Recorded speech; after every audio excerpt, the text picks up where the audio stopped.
Hoş geldiniz.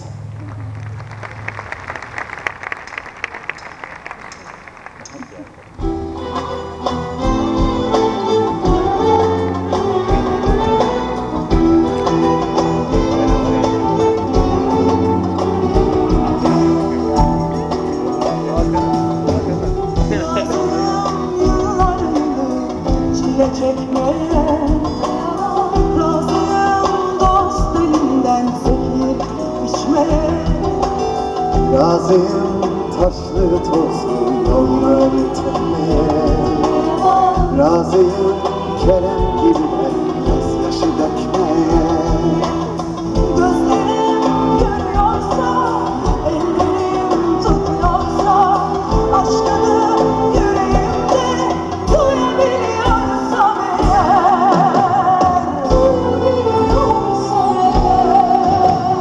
Bir kara sevda türküsü gibidir yaşamak, ah böyle yaşamak.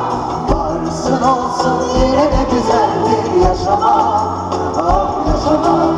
Bir kara sevda türküsü gibidir yaşamak, ah böyle yaşamak. Varsın olsun yine de güzeldir yaşamak.